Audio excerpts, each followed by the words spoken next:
All righty then. Good morning, good evening, good afternoon, everyone. How you all doing? My name's Michael. I'm the Dead Aussie Gamer, and welcome to a stream where I've lost my players. Players, where are you? Where are you, my players? I don't know, where are they? It's that invisibility spell. It's There we working go. real well. Boom. Damn those invisibility spells. They tricked me. I got a 99 on my stealth. Go ram it. Yeah, that's how they get me. Yeah, there they are. All right. So, welcome in one and all. As I mentioned, my name is Michael, Dead Aussie Gamer, and today we're playing Curse of the Crimson Throne, our Pathfinder 2nd Edition adventure featuring these wonderful and amazing people who are Patreons to my show, allow me to continue to do the thing that I do by supporting me so kindly and so generously every month. And as such, we get to play together and hang out on a table and do D&D and TTRPG related things. And of course, sharing it with you fine, lovely, and wonderful people in the audience there. Before we kick off, let's, of course, give a quick moment to shout out to our sponsors for the show, which are, of course, Hero Forge for the wonderful artworks you can see on stream, Sirenscape for the beautiful sounds that you will hear throughout the course of the game, and, of course, Fantasy Grounds, which we are now affiliated with for all of the really cool and fantastic stuff that we can see on our VTT above us. If you guys also use our affiliate link, a little bit of love comes back to Dag, and we like that. That's kind of a thing. Yes. Sorry, 1 second. There we go. Haha, I need to find my Sirenscape soundtrack. All right. Now, guys, as always, we're going to take a moment to introduce you to the players and the characters that are going to be embarking on this adventure today, starting with none other than our dear friend Twiff, playing the gunslinging ex-spellcaster. I say ex-spellcaster, Pedrig. Hello, yes, I am playing Padrig, who is a half-elf gunslinger whose life plans originally had been to go to college and become a wizard. When he got framed for murder by Gadrin Lamb, that went off the rails. He got kicked out of school. He got kicked out of his house. He got his revenge. He's been working with these fine fellows since then, trying to do some good, and currently is realizing that being a gunslinger underwater is not a good place to be. That's very true. Don't get the powder wet is like one of the first things you get taught. Next up, of course, playing the role of our tiny fae is, of course, our dear friend Malikisa, playing Holly and their companion Penny. Hello. So yes, I also, sorry, I've got a bad voice because I'm a little sick right now. Excuse me. I'll be playing Holly, who is fairy nobility and read lots and lots of books when she was studying, except she didn't read the right kinds of books. She was mostly reading adventure novels. And when her parents decided it was time for her to get married, she decided that she was just going to go off and have her own adventure instead. So that is what Holly has done. And Holly has met these wonderful people. And as always, she's accompanied by her familiar Penny, who is her very best friend in the world. There you go. Penny is currently on the dinghy protecting their stuff. I think so, yeah? Yeah, yes. Cool. She's a guard familiar now. Yeah. Next up, playing the inquisitive Quinn is our equally inquisitive Aya Janasi. Hi, Aya. Hey there. How are you? I'm doing well. Tell us a little bit about Quinn. Quinn is a native to the city of Korvosa, an investigator by class and by trade, and is just embarking upon adventure after adventure with this crew that she fell in with after seeking out Gadrin Lamb. That's true. It has been one adventure after another. And you've met individuals along the way, which is adding to the mystery and intrigue of your new traveling companions. But more on these companions, I think. Of course, we do have the currently not appearing in this film, played by our wonderful friend Chad, whom, of course, as always, we wish well, and we look forward to their return. But yes, Fido is our android dog/wolf tamer who is currently on a sabbatical, searching around and trying to do their best to deal with this in their own way. Next up, of course, we have our vixen. No, I don't know if you're male or female. I haven't even asked. We have our kitsune. Male. What's that?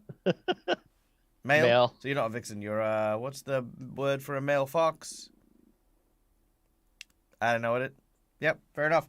I don't know. Sorry. Oh, there you go. That's something to look up. We'll find out there. Because, I mean, I was going to say vixen because I was like, it's a fox. And then that's the first word that came to my mouth. But, actually, no, we have a vet in chat. Maybe they can tell us. What's the name for a male fox? There you go. Anyway, we have a kitsune.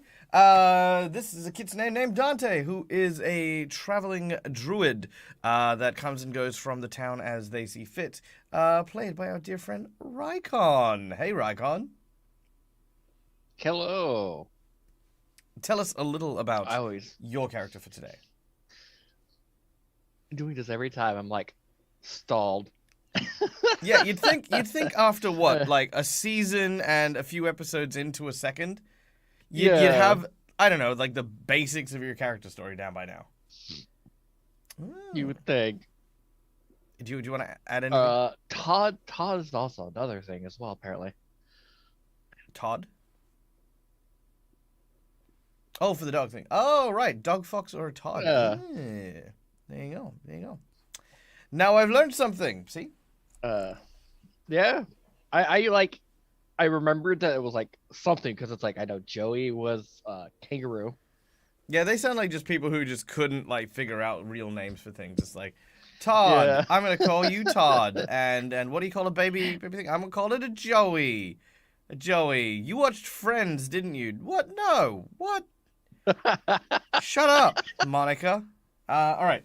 So yes, and last but not least, rounding out our team is the infamous and amazing Laura Bones playing the role of Agnes, our newest compatriot.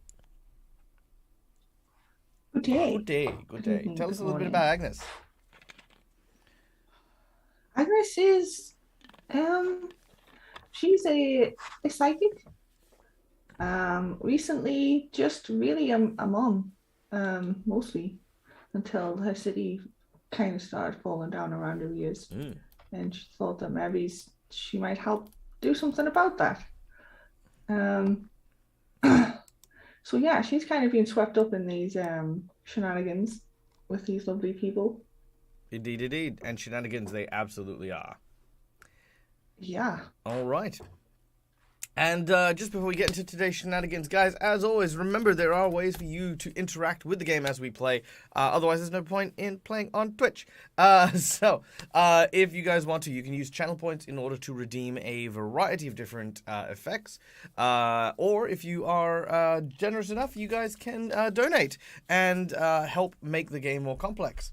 For $5, you can award my players hero points or myself jinx points, which can be used to influence the game, change things in or against their favor, or stave off a killing blow. For $10, I will draw from my deck of plot twists and random things to have a random story event happen.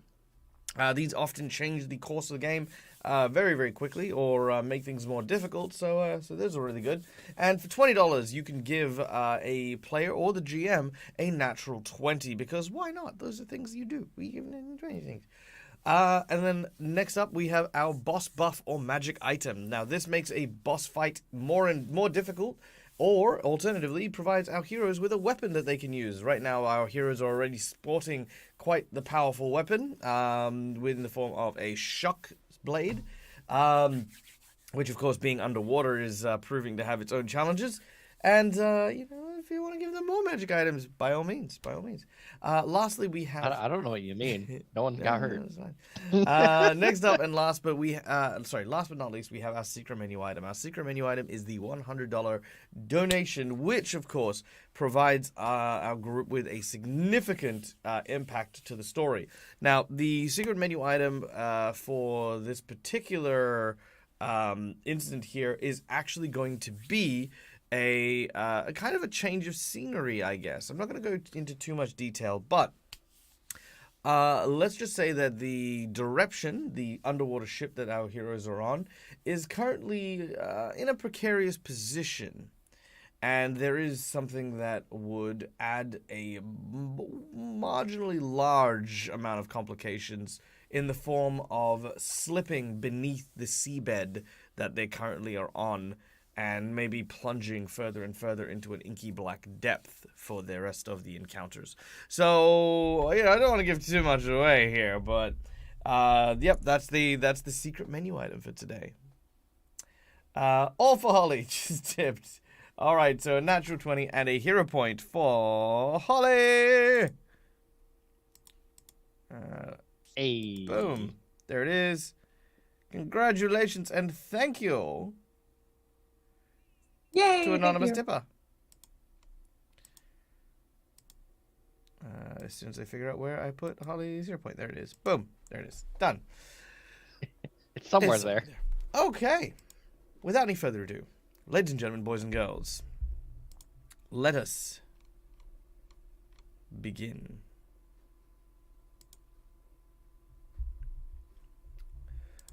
Our heroes find themselves beneath the crashing surf. The river that runs adjacent to Korvosa is cold this time of year. And underwater, our heroes have begun to make their way down towards the wreck of a ship that was sunk by the town guards. It was sunk after no one had signaled their presence aboard the ship, and in fear of something untoward, the guards opened fire, landing blow after blow upon its bow before it eventually disappeared. This was, of course, a day or two before the town of Korvosa was riddled with plague. This has been one of the major places of suspicion in regards to who or what may have been responsible for the appearance of the plague, and our heroes are trying to find answers as to whether or not this was indeed a cause of this virulent epidemic. After buying and ingesting several potions to allow them to breathe underwater, our heroes descended into the depths, eventually coming upon the large ship itself and entering its hold. There they encountered a terrifying beast, a great white shark, patrolling the interior of the actual vessel. And thanks to Quinn's swift bladed edge, the shark was dispatched with little to no fanfare. Moving further into and deeper into the ship, our heroes have opened up to a chamber that contains what looks to be an elderly woman. At first it seemed as though she may have been dead, floating in the water for who knows how long. But as soon as the blood from the shark had reached her nose, there was a god-awful cackling scream, and it was revealed then and there our heroes were not dealing with an old lady's corpse, but indeed an infamous and deadly sea hag.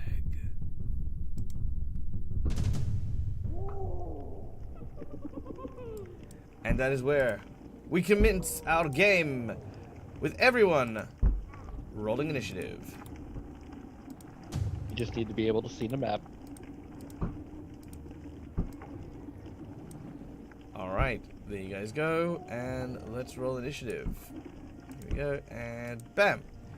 Alright, Holly, you were up first, followed by the Sea Hag, then Agnes, Padrig, then Quinn, then Dante, and yep, that's it. Done and done. Alright, so Holly, you're up first. What do you want to do? Wow, that was just throwing me straight into the middle of it with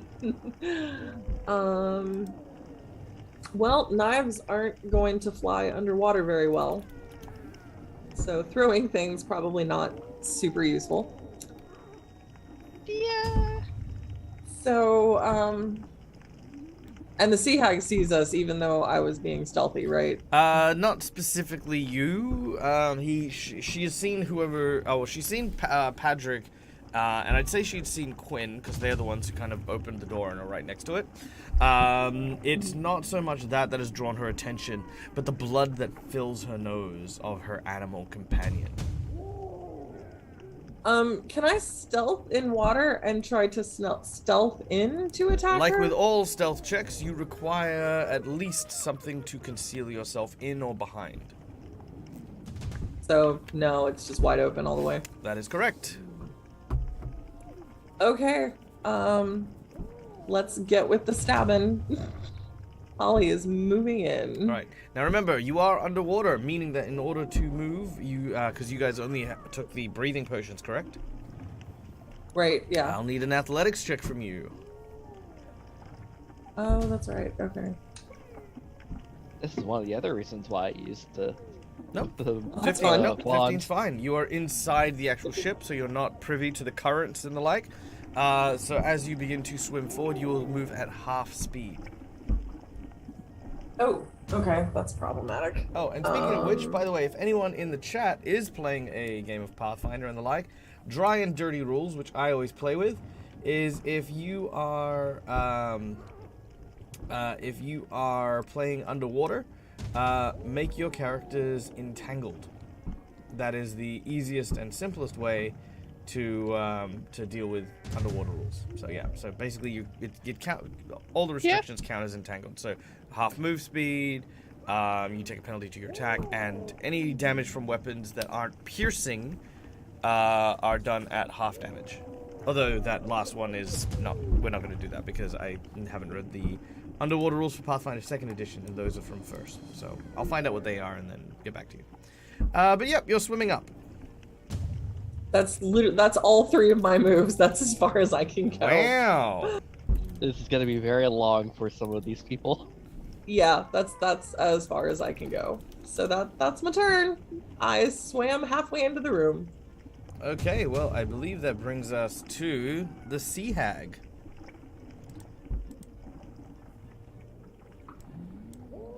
Okay, now you are right in front of the Sea Hag.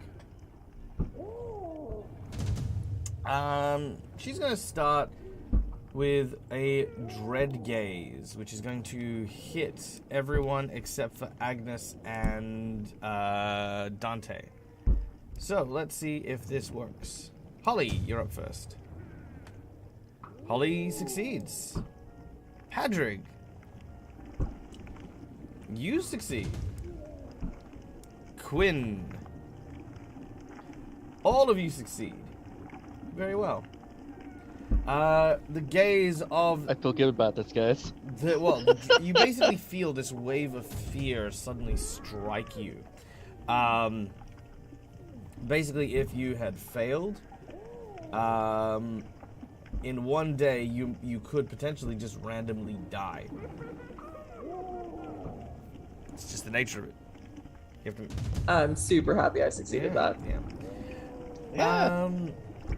Okay. What do I do with my last action? This background noise, just every now and again, it just sounds like somebody going, "Ooh, ah!" Isn't that what's happening? I feel Killing like me. that's what's happening. Yeah. That's the spooky hag noises. Spooky hag noises. Sounds like someone boiling as well. Yeah, it's just like, ooh. Alright, no, that's not it. That's not it. Ah, she has no one action actions. So she is going to use her...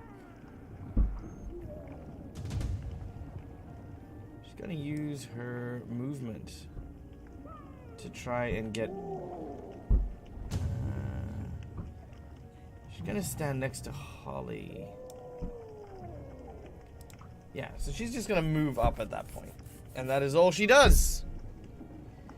Agnes, you're up next.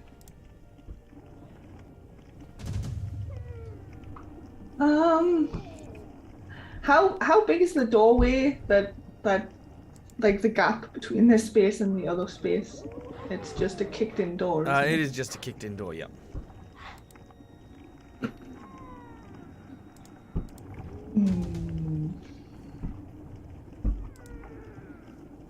It's about a 10-foot door almost, like wide.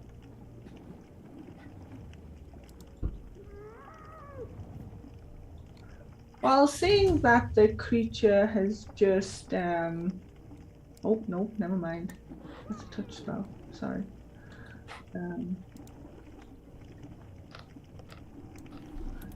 Oh well, she's going to reach out, kind of like underwater now. When like Agnes kind of puts her hand to her forehead to cast her spells. Where you would like the water now kind of ripples concentrically in like shapes around her, like as she talks, and again you can hear her just rapidly muttering under her breath. Sounds like she's doing calculations or something like that. And she's going to attempt to cast phase bolt at the hag. All right. And that's sorry, I'm still getting used to. Okay, that's a spell attack spell. Right, and Patrick, you're on deck. Attack. I'll do so. All right, that is a critical hit with your phase bolt. Oh, phase bolt. My critical success, the target takes that. So will it just take this double damage straight away when I drop it? Yeah, when you drop it, it'll automatically do it. Okay. Choo-choo-choo. Boom! For 22 points of damage. Very, very nice. I don't know if, because it's a psychic spell, project a bolt of magical energy that stutters in and out of phase. Yeah, so you might just see like disturbances through the water in a line towards the sea hag before it kind of just hits it. Nice, I love that. Although you won't see anything hit. All right, give us a number between 1 to 5. 4. 1, 2, 3, 4. Returning spell. Your spell slot is not expended. Oh, it was a cantrip anyway, but that's nice. Oh, okay, let's get a different one then. Psychic Overflow. It takes an additional 1d8 damage. Oh. So roll a d8. Oh no. 6 damage. Okay, Oh, cool. nice. Done. A decisive blow from Agnes. But that was 2 of your actions as you shut out your phase bolt. What next? Yes, what's that? Also, if anyone is curious, I do allow for somatic components to work underwater. Sorry, verbal components to work underwater, as long as you can breathe underwater. Mine changed. My somatic and question. yeah, my somatic and vocal components change as well because of my psychic thing. That's what Yeah, all I think the, you've got the emotion. concentric circles and all that kind of stuff. Yeah, I think you've got like emotion It's and magical. concentration or something. I can't remember what the other thing is. I think for her other one, she's just going to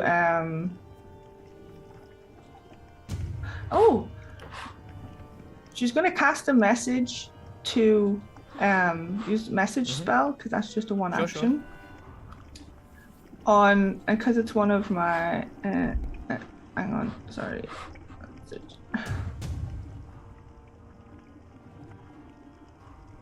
I'm going to spend a focus point to amp it.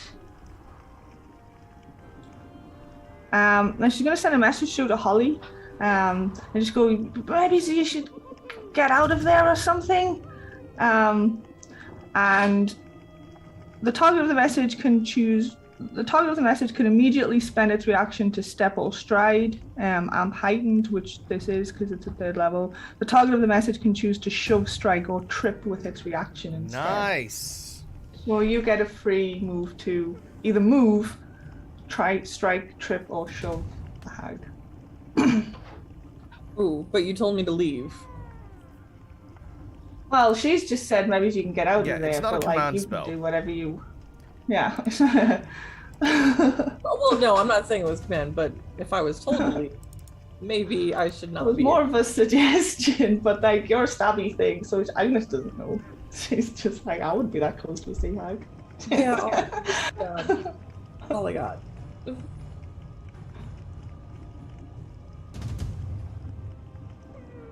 Holly, what are you doing? So wait, does that mean I get something Yeah, it's now? your reaction now. Yeah, you can either shove, strike, or trip, or move. It's up to you what you want to do, Noah. Or So wait, nothing. strike? It's Does entirely that up mean to you. Yep. I can get stabby? Yeah, if you want to. Oh, this is a terrible idea, isn't it? And Yeah, as she talks to you, you just feel a sudden burst of like, ooh, energy. I can do something. I'm gonna go for stabby because like there's nothing else, and Holly knows there's nothing else she can do because all of her range stuff isn't really gonna work underwater. So she's gonna get stabby. Ooh.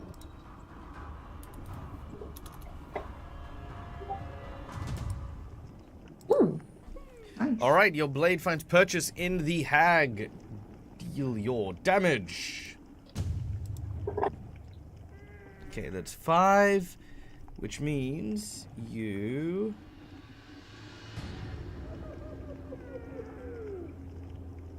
Ranged attacks that deal bludgeoning slashing.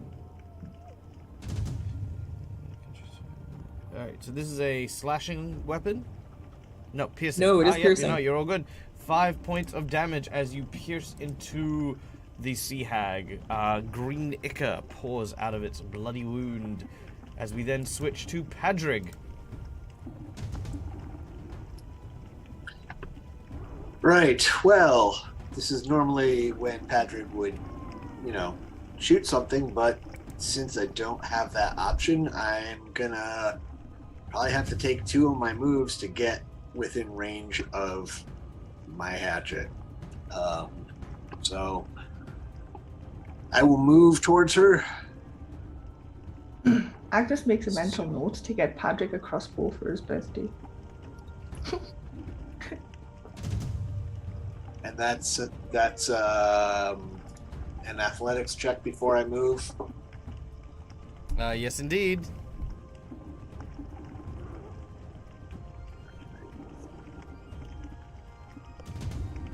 Well, that's crap.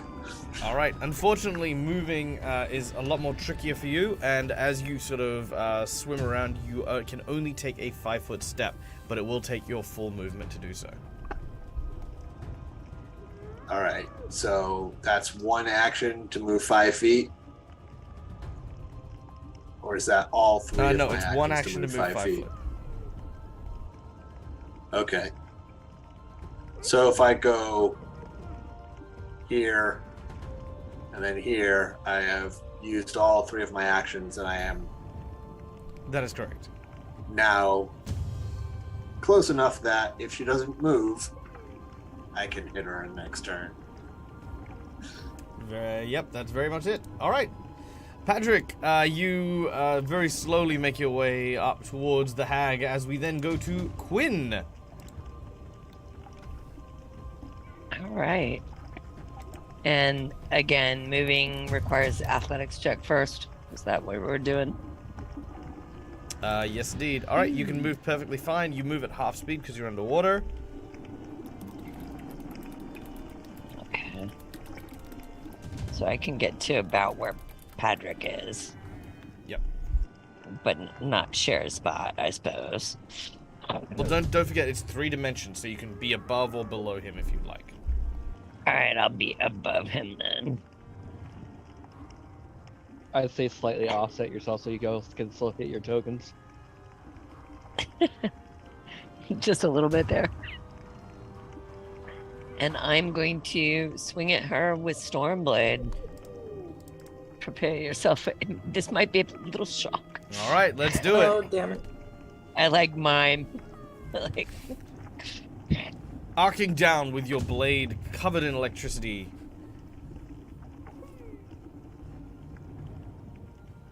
$17 is not enough. All right. well, don't I look silly? I'll try again.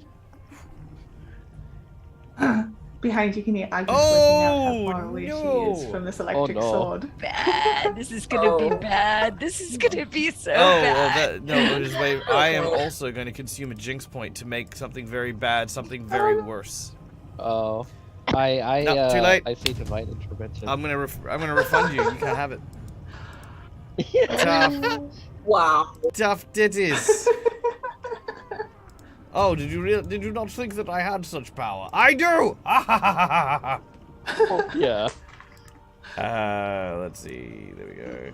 I'm gonna tell everyone Dag has the power of tough titties. Yes. The toughest of titties. That's what he said. I'm gonna lose another limb, aren't I? Maybe. Oh dear. Well, I'm not going to waste my time doing that just now, but I will refund you, or if Callie is in chat, Callie, could you refund Rykon the divine intervention, because we're not going to have it. Not today, sir. Alright, here we go. The gods are on strike Gods are today, on damn strike. it. Yes. The gods are dead. Alright. They've been abandoned. Okay. Bam. There we go. Okay. Oh my god, what the hell kind of protect was that? Okay. First of all, Quinn, pick a number between 1 to 5. Oh, everyone. I don't want Also, to. everyone be quiet. We have a dragon at rest in chat. So it's okay. Welcome. 2. Enjoy your rest, sir. 2. 1, 2. Bam! Melee. You take 1d10 persistent damage as you hit yourself, which, of course, is a great segue into what my Jinx point does. Not only are you going to take the 1d10 bleed damage, but you're also going to take the brunt of your own attack. What? And everyone around you. Indeed. Oh, So, no. roll damage on yourself as you will hit yourself. I'm not going to make it a crit, because that's mean. It's already a crit. Alright. That's 17 points of damage. But it's half damage because it's slashing, right?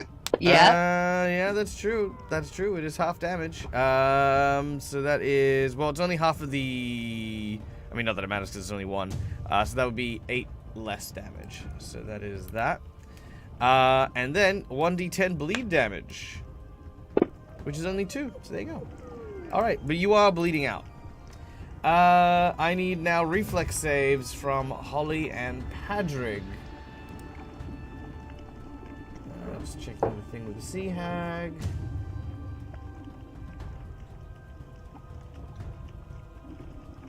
No, the Sea Hag doesn't need to make it. Okay, let's do that.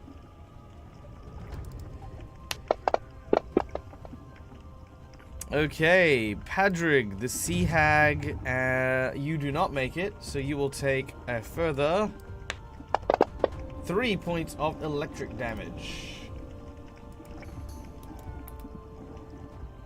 Oh, no, that's not what I wanted to do. There we go. And Padrig, you get that. And Holly, you're fine. Okay, so Quinn, you've swum up. You've made your first attack, you've missed, you've made your second attack, and accidentally stabbed yourself in the leg. Blood begins to fill into the area, which of course attracts a shark. Dante, you're up. But that's Yeah, it's a good thing that the animal form spell doesn't make me, have blood frenzy. Anyways, well, I have 35 swim speed, so this will be easy to do.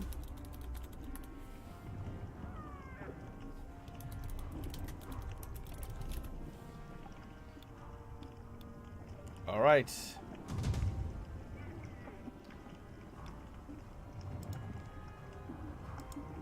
I'm gonna bring myself right above them and go for a bite. Very well, make your bite attack. Ow. There we go. Oh! Oh, nice. That's stuck on the natural 20 for so long. You know what? You know what? Roll it again. That was for the divine intervention earlier on. I would have laughed if I rolled Yeah, another that's nat true, right? 20. Okay, with a 26, that will hit though. So yes, you deal regular damage.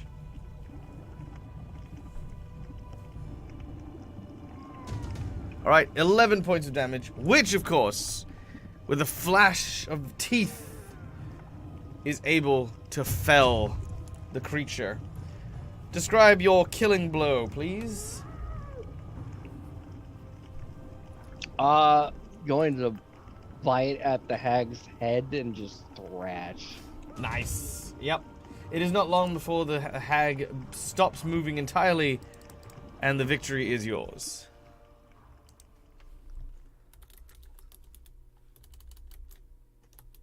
All I can think of in my head is victory is mine.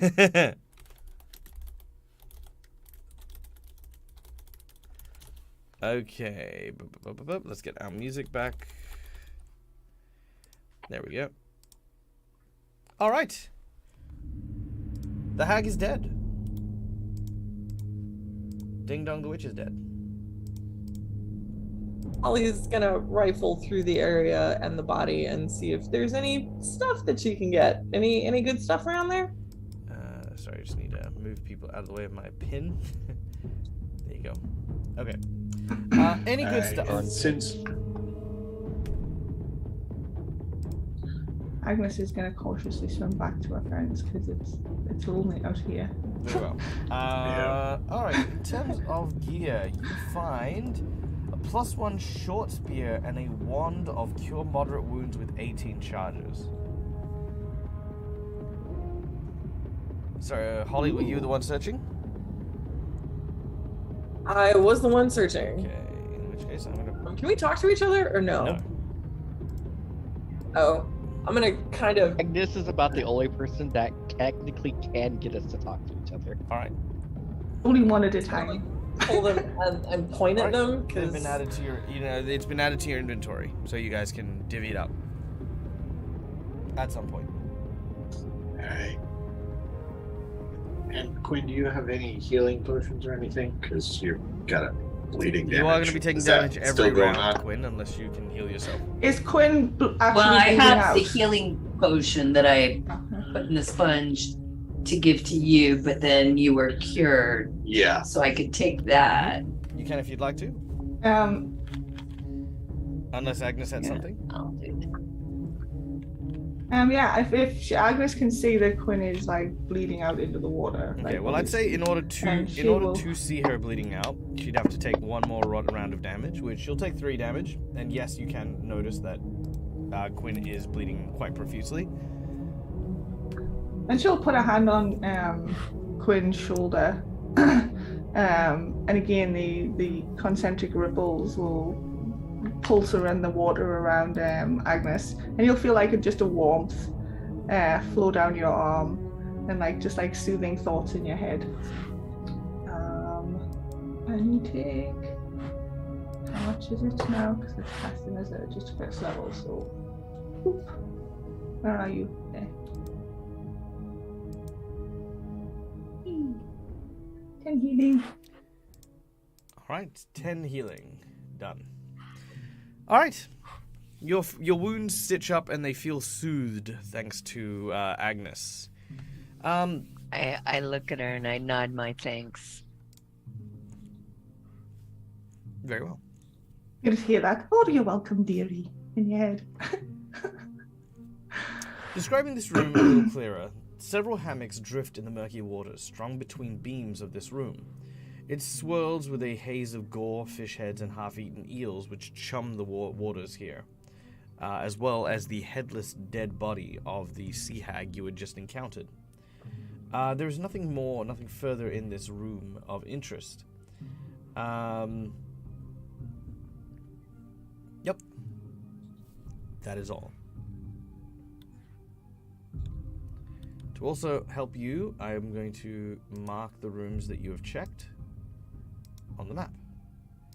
So you entered through here. You've gone through here.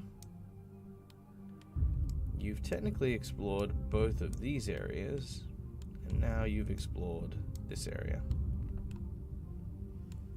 So that is the areas of the ship you've checked. For timing's sake, because of my spell in particular, how many rounds would it have taken us to get down here? To get down here. So presuming everyone kind of just sank.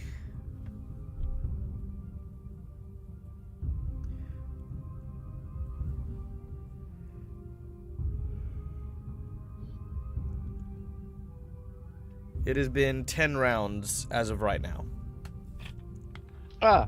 Then I would be changing back and needing to take the water breathing potion. The water breathing. All right. Did you put the water breathing in a sponge?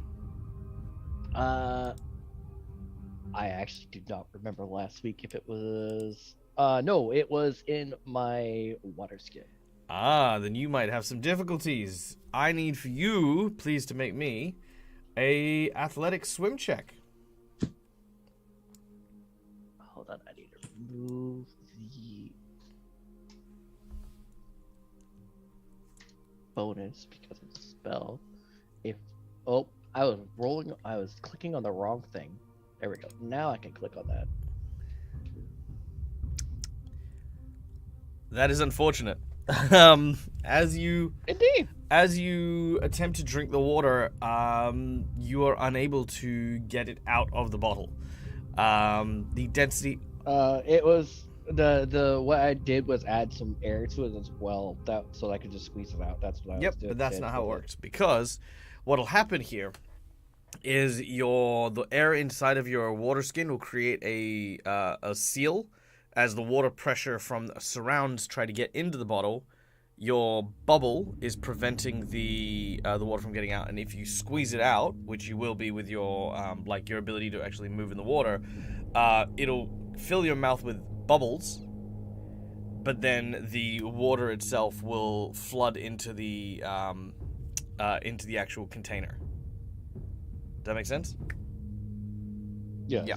So that's kind of what's happened.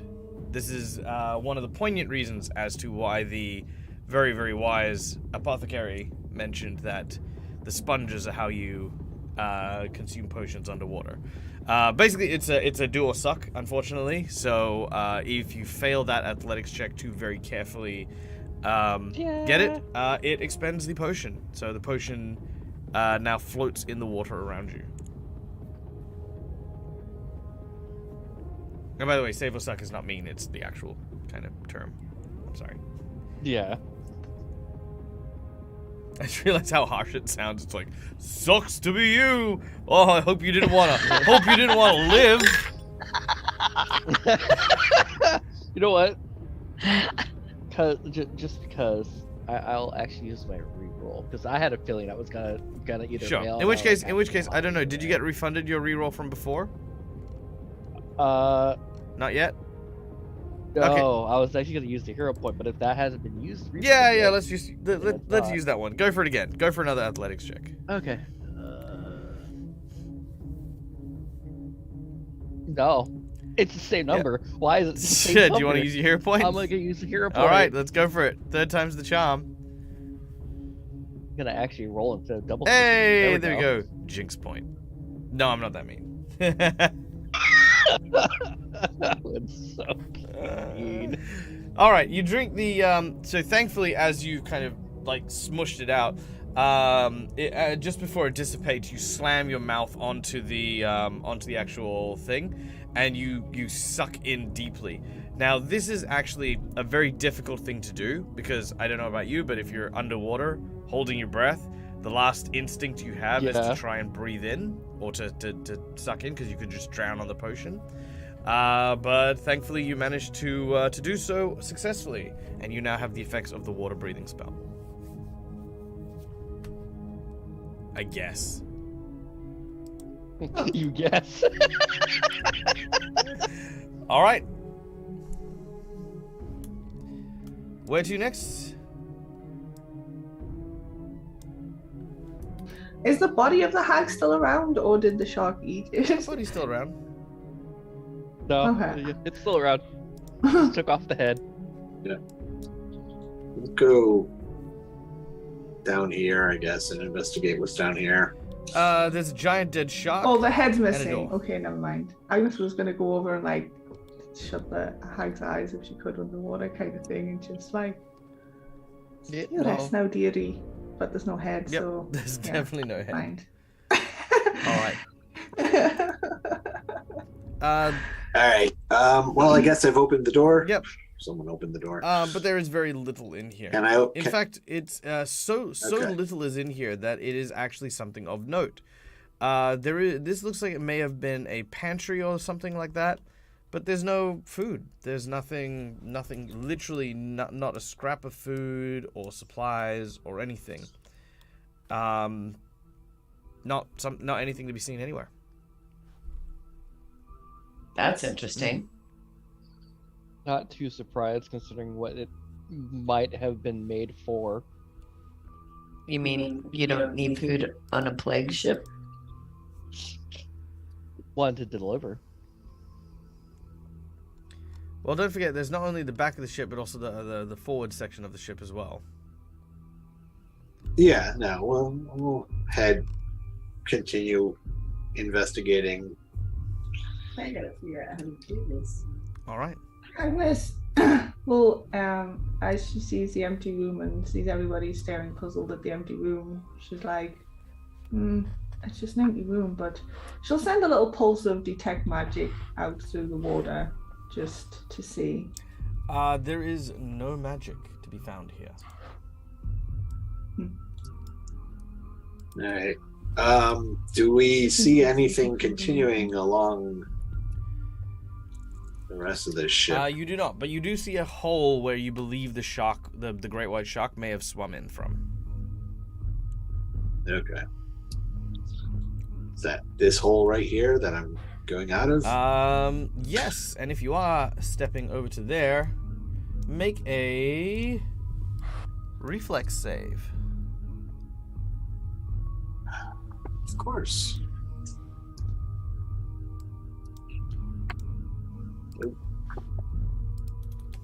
It blocked it before I got there. Hang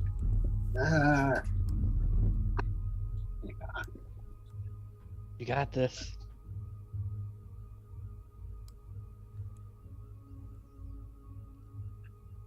All right. It just didn't show up, so let's try that one more time. That's god awful. You just might have barely mistouched the board the first time. All right. Well, unfortunately for you, Oh, Hey, look, electric eels. Lots of them. stop, Michael. Shit. Michael, stop. What are you doing? All right. Yes, unfortunately, you rouse a small clutch of electric eels, who will all get to attack you while you're flat-footed. Awesome. You'll be fine, I'm sure. Maybe. All right, I'm just gonna use one of their actions here. Why does it say it's given to me by Dante? That just seems rude. Very rude, Dante. Okay, here we go. So, I'm gonna say that they're gonna bite you as opposed to shock you because they bite with their jaws. This is more of a get away from our home kind of thing. So, number 1 is a miss. Number 2 is a hit. 4 damage. Number 3 is a miss. It's a critical miss, but you know we'll keep going. Number 4 is a hit. Number 5 Ow. is a miss, and number 6 also a miss. All right. The ones that critically miss, I'm not going to really give them any impact. They're like level 1, so they're just gonna miss in general. But the ones that do hit you, however, you can tell that these are exploratory bites as they all leap out of the stone here. They're hissing in a kind of way that seems like they're telling you to back off. Do you wish to do so? Can I just swim over them? You may attempt to, but that will throw us into initiative. And that is a yes. Okay, so if I go up, it's not by them considered backing off. No, yeah, because remember your ship hit this large stone and snapped in half, so it's pressed up right against that rock. So to swim over it, you'd basically have to be swimming up the rock. Okay, and they're in the rock. Yep. Well, we can go back out a different way. I don't feel like dealing with being eaten by a bunch of eels, so I will back up. They do not. And they do not do anything about that, and they slither back into their caves. I will mouth eels and point kind of back the way that we came to kind of go back out maybe the hole that we got in the first place. All right. Presuming everyone follows, you make your way back up and around to the deck, the main deck of the ship, where you have now been hit by the current yet again. Oh wait, this door here. Did we go up there? Which one? This one right above the stairs. To get to that other room? Because there's two doors in here. You've gone to the two doors. Yeah, I guess. That just leads you outside. Right. Oh. But Okay. there's another door on the deck, which is here. This is where we came in.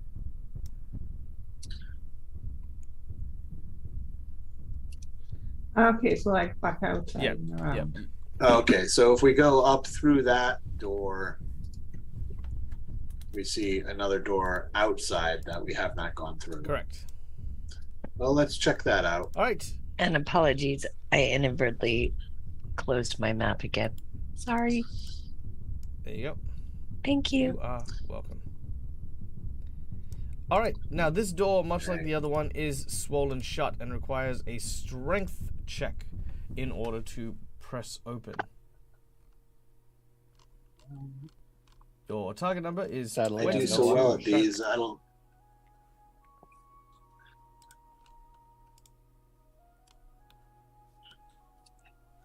All right. I'll strength check. Is that athletics or is that just rolling my strength modifier?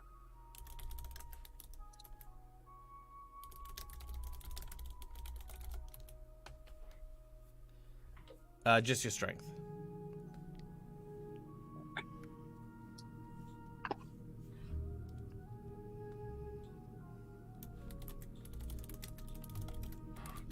Rock solid 13. I guess that doesn't do anything. It does not. Target number is 20. You can keep trying if you'd like, but of course there will be repercussions the longer you stay down here.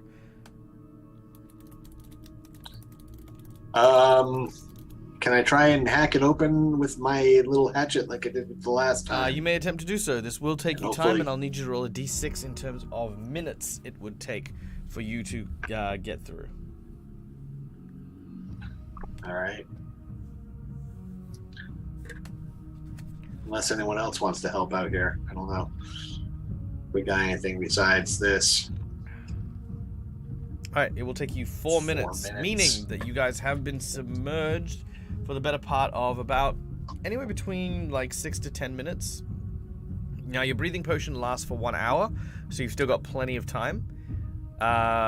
But any passive spells and abilities and stuff like that that have a 10-minute duration will likely be over by the time you hack your way through. Now, let's see how long it takes for... Oh, let's see. So 1 minute. So I need 3 of these. Okay, here we go. 1 favors the group. 2. Oh, just favors the group. And 3. Oh, that's a bad time. All right. So you're about 1 minute away from having cracked through when the water suddenly gets cold and a pull starts to drag you in a different direction because of the current. Can I get everyone to make me an athletics check for swimming, please?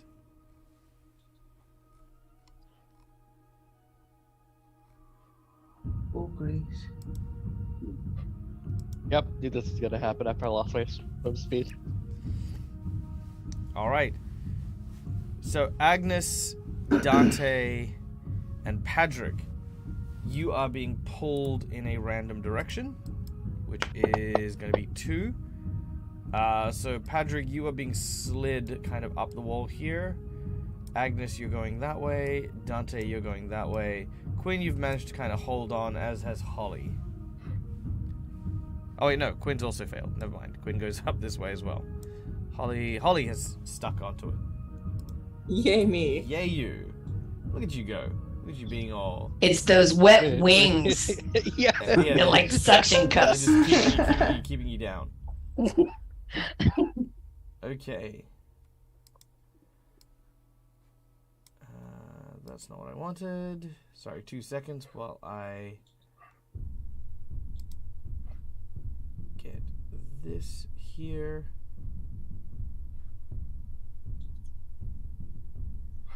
Okay.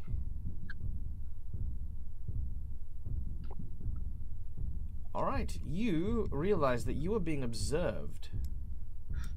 Because I don't think these guys would be hiding. These guys definitely wouldn't be hiding. And you hear a sound very clearly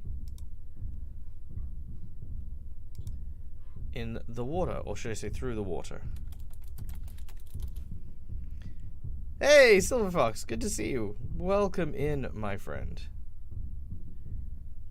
That's what I hear through the water. Yes, you hear exactly that. Wow. Okay, here we go.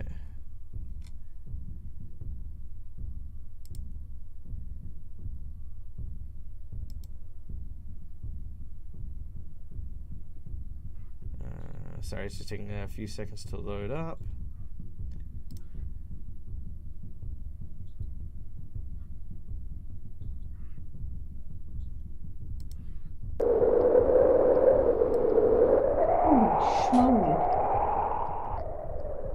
We hear wind through the mountains underwater. Curious indeed. Really new, really weird. Somebody's milking a cow underwater.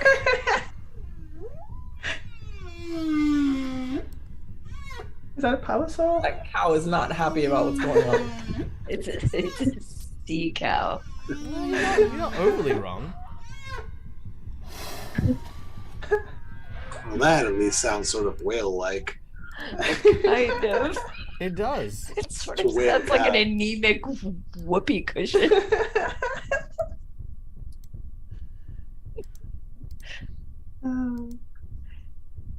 And I didn't mean it Sirenscape. Oh. It's a great sound. It's a great sound. and you notice a pair of orca Of course. making their way toward you. Curious as to what Killer you're doing. whales. It's not a bad thing.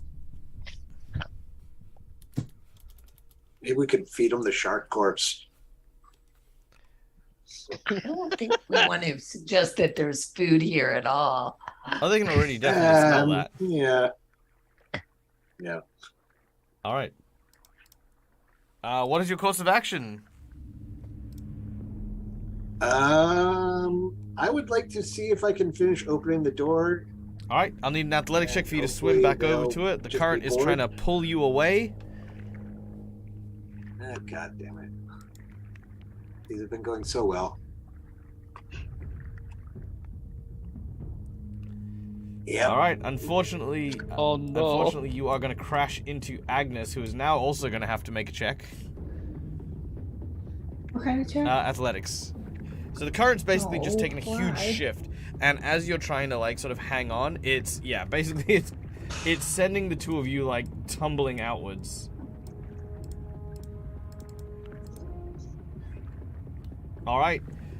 All right. I'm going to stop trying to do things because everything I do goes horribly wrong.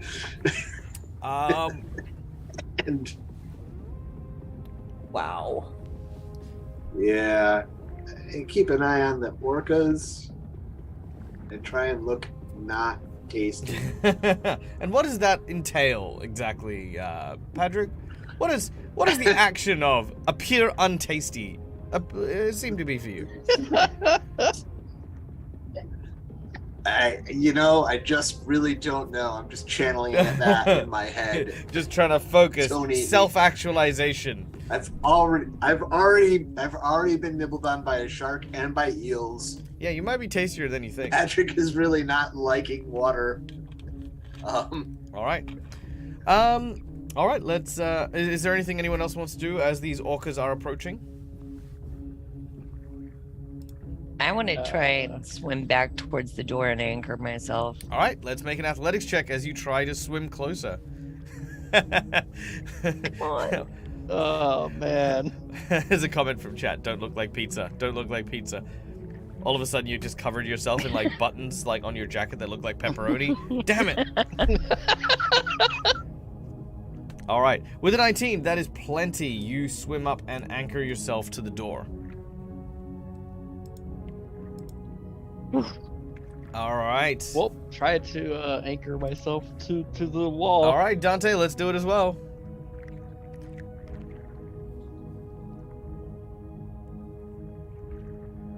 Hey, beautiful. All right, so yeah, you managed to swim over to the wall as well. I'm going to swim you over here, actually. And you clear the wall. What I'll do to make it a little easier to hook on, we'll use wild morph to give myself claws. Very well, cool. So you appear with, your hands sort of morph into these claws that you then dig into the wood. Nice. Agnes has a cooperative nature feat, which are like, +4 circumstance bonus on checks to aid. So she's kind of gonna grab hold of Patrick, who's next to her, and says, "Right," in his head, you'll just hear, "Right, dearie, let's see if we can do this together. Okay." All right. I'm gonna leave that. So so what you're gonna do is you're gonna make an athletics check to aid, and you get a +4 bonus. If you succeed, then Patrick will get a bonus to his athletics check in the next round, and you can make one at the same time, so you both go together. Nice. Yeah, and Patrick, if you can hear Patrick's thought, it's just, God, I hate water. God, I hate water. Yeah, if you direct it at her, she'll hear it. You can make a short reply. So Agnes, I need that athletics check. Oh, right. Yep, this is to aid. And I get +4. Let's just pop that in there right now. Oh, that didn't work. Let's try it again. +4. There we go. Come on, dice. Yeah, 15 is enough. 15 is enough. All right, so Patrick, you'll gain a +2 circumstance bonus when we get to that turn again. All right. So at this point, it's still curiosity more than anything else. So Orca 1 is just going to, sort of pass underneath you. Well, Orca 2 is going to pass above the ship with these guys here. One moment while I...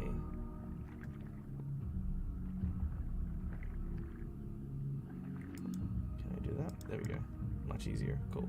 So he's going to pass over and pass under where you guys are. All right. Back to your guys' turn. We're not in an initiative just yet, but it looks as though maybe they might. I mean, it's hard to say. You've never dealt with orcas before. I'm gonna try the door again, if I might. Sure, Holly wants to try. Yep, sure. Make a strength check. The DC is greatly lowered thanks to the efforts of the hacking from Patrick.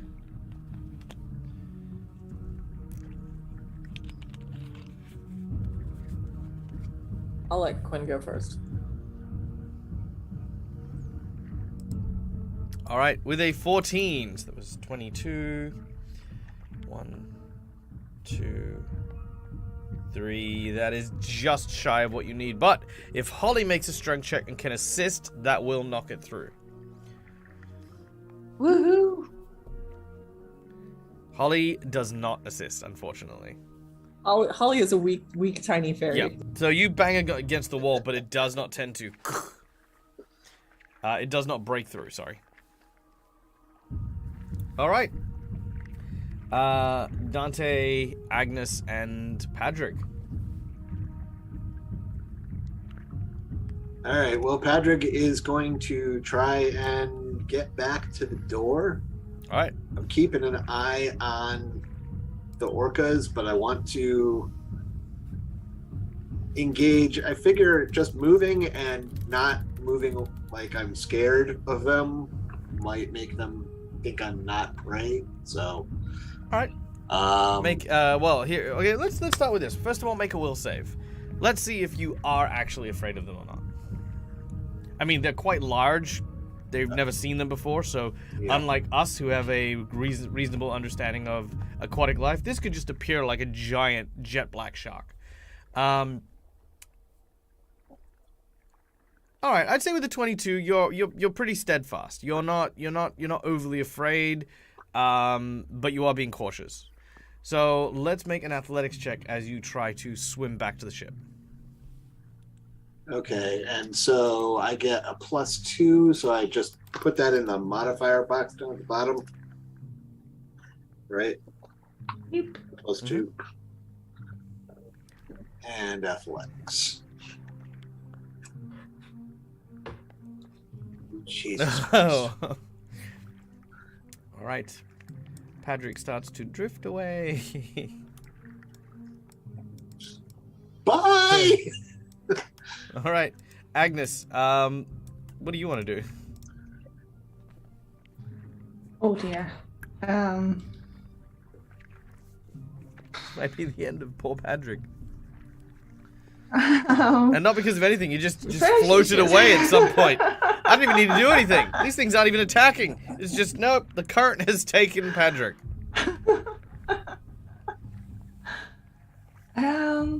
There's nothing really like Agnes can do about. There's She's drifting not. away.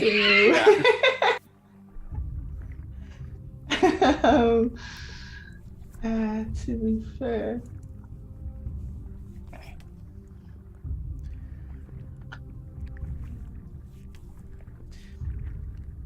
Patrick saw the undertow. While this is going on, I'd like to examine the walls of the ship. Are there any rings or things that they might be using for rigging that are attached to the side of the ship anywhere?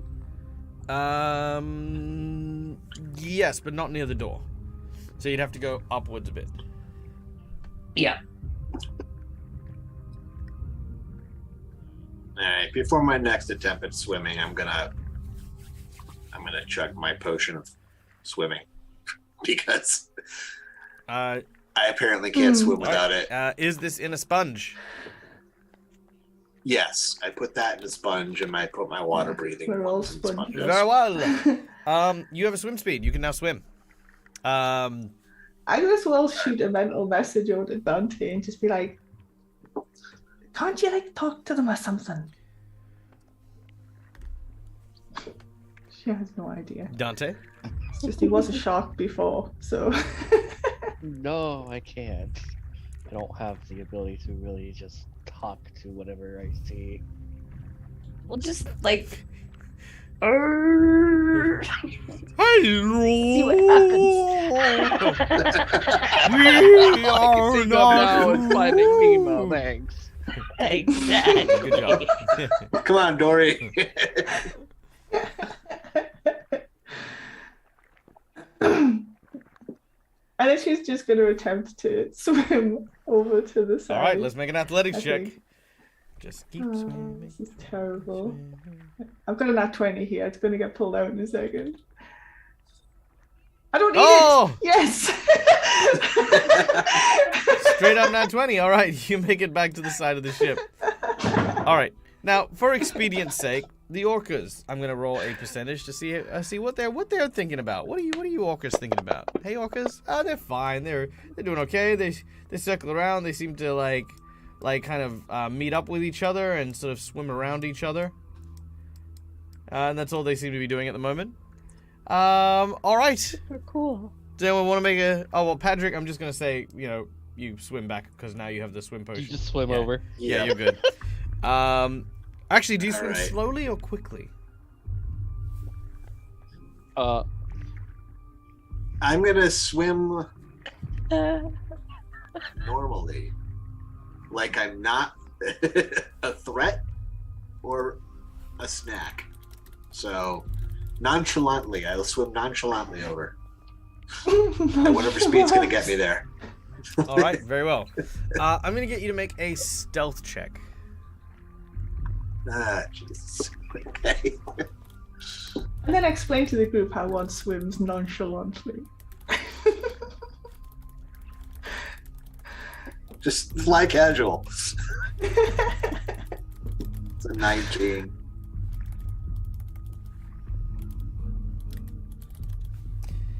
All right. They have echolocation, so they obviously see you. But let's see if they can interpret what you're doing.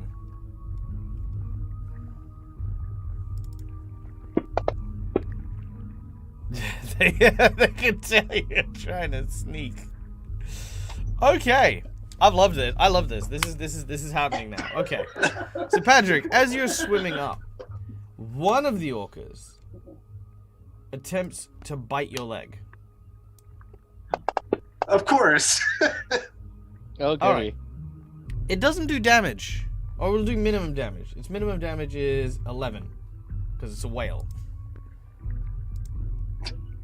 That's enough to knock you out, isn't it?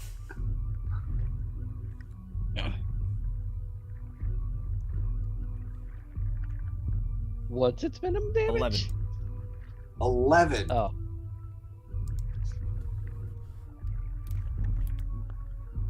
Oh no, it's not enough to knock you out. No, you're still good. You're still good. Sorry, I'm looking at the Yeah. I'm looking at your current health versus your thing. It's fine. You're good. You're good. You've got another 20 hit points. Okay, so it grabs you by the leg, and then what it does is it's going to use its just straight up swim speed to raise you up towards the surface. What this creature believes is that you are a struggling person, and he's trying to save you.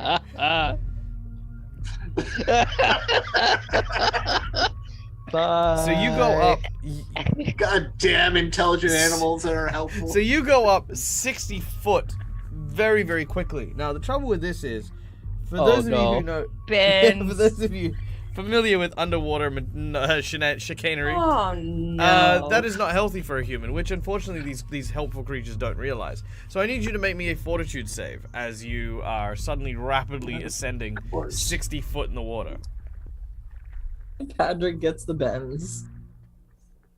I would think from these depths, but the changing pressure on your Jesus eardrums is Christ, not I'm great. rolling like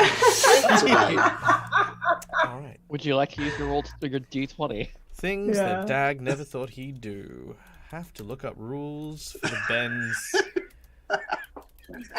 I don't think There bends take probably effect because we're isn't. only 100 feet down, and I don't think they would take effect. It's more the instant change of pressure on the eardrums. No, it is, and that's exactly what's happened. He's changed like Yeah. in the span of 6 seconds. He's traveled 60 foot. Yeah. All right, here we go. Intelligence, yes, yada yada yada. Okay, here we go. What do I have?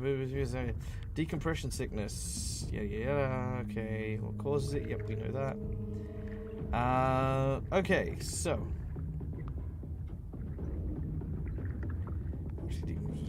What is the effects though? I know what it is. Here we go. Okay, cool. So joint pains, lungs, heart, skin. So there's just pain everywhere. Cool. So that's nice and easy. So we're just gonna put you in excruciating amount of pain. So I'm gonna give you a D6 damage. You're so Patrick is never going swimming again. All right. So you've taken that amount of damage, and I'm gonna take off. I'm gonna give you a condition. It is going to be the. I'm gonna give you the.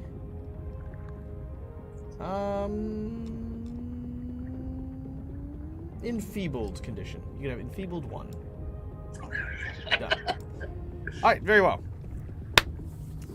So, your joints begin to ache, your lungs begin to burn as you are rapidly ascending.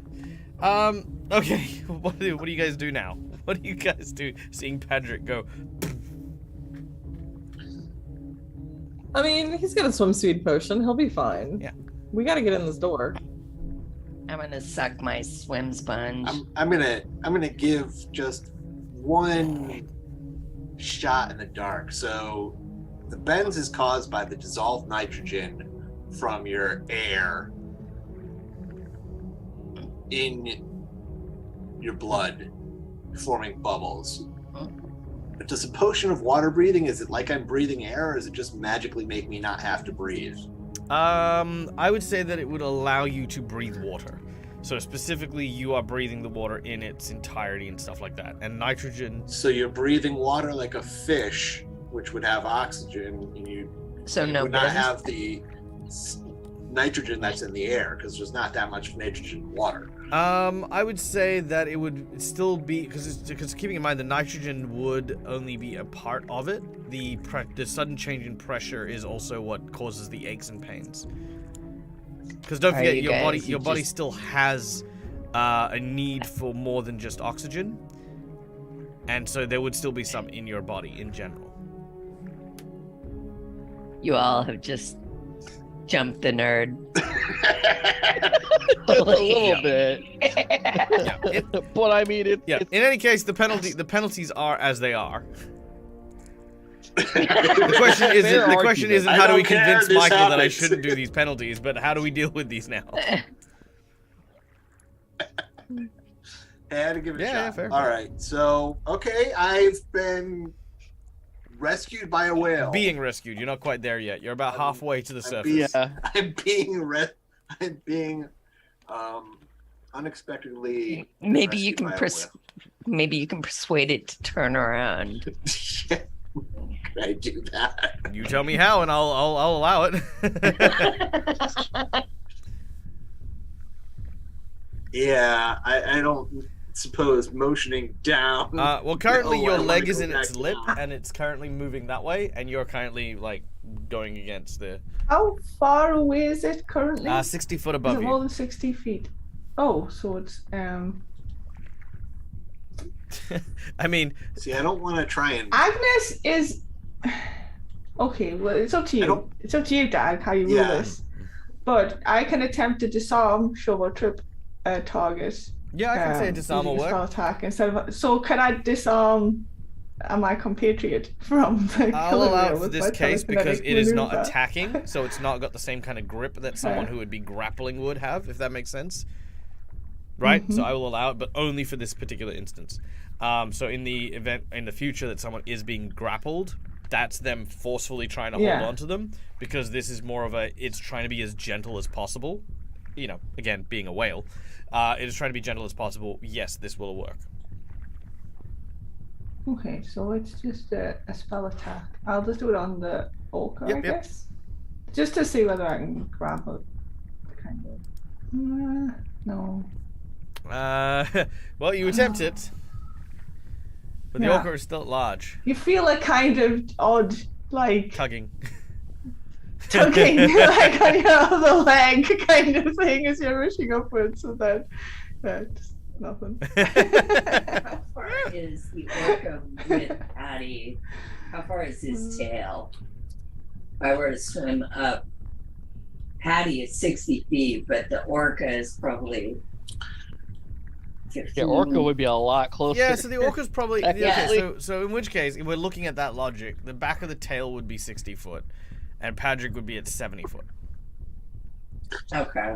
Yeah, can I try and break free and swim back down? Yeah, sure. Make a athletics check. Your target number is Athletics check. Yes, of course. Because you've been doing so I've been doing fantastic with these. Your target number is 24. Oh, hey! You would be needing 15. a. What was the target 24. number again, Dick? 24. You need a natural 20. Oh, I got a 15. Well, keep in mind you have a natural 20. Yeah, I'm gonna have to use that. I've been trying to avoid using. I mean, that, the other but- side of it is you could simply be rescued. I mean, and then just swim, say thanks, and swim back down. Hopefully unnoticed before it goes, no, silly human, stop dying. Look, you know what? This is the funniest combat encounter I've ever run, right? Like, it's... like, What it's combat? amazing that these creatures are literally in very, very earnest trying to help this drowning man. And the thing is that they didn't help everyone else because everyone else seemed to swim competently. They were certain you were drowning at that point. If only you swam normally. Because that's the thing is you were also Well, I thought- swimming casually. So for them it looked like amazing. I was trying to not draw attention to myself, and You did. All right. It's either burn my nat 20 or resign myself to my fate. So I don't want, because I only got 10 minutes on this swimming potion. I'll burn the nat 20 and swim as fast and hard and competently as I can back down to the door. All right, so that will take you your double move because you got a 30-foot swim speed. You're 60 foot above. I mean, we said 70, but I'm happy for you to Yeah. You've broken free of the grapple. Your natural 20 is consumed. Consumed. Fine, nat 20. And thank you to, of course, our audience members who provided said natural 20. And yes, the orca sort of watches you swim down quite rapidly. A mixture of instincts happen. The first instinct is obviously, oh, something's running. Chase, chase, chase, chase, chase. The second instinct is, oh no, the thing I'm trying to save is drowning again. But you seem to suddenly be swimming quite competently. So at least for one round, they're not going to do anything. Or at least this one's not going to do anything. All right. Back at the door, has anyone It's made the a strength check equivalent to of try an and break orca through? shrug. I think we were waiting till all that resolved before continuing back over here. Mhm.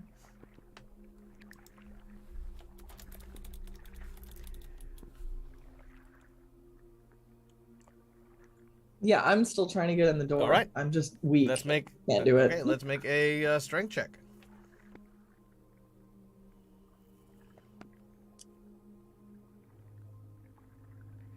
It doesn't quite do it, but you can lend an assistance.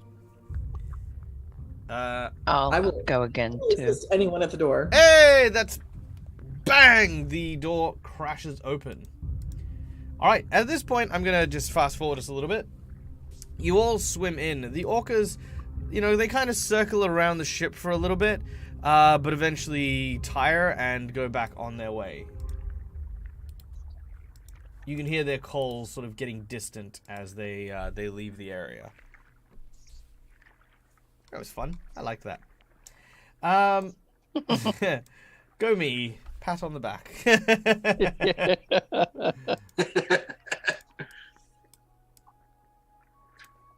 All right, whoops. Is there anything in this room that we've labored so hard? to You get find into? nothing. No. All right. That's what I figured. Good day, sir. Okay, let me just get this. Get the right music up here.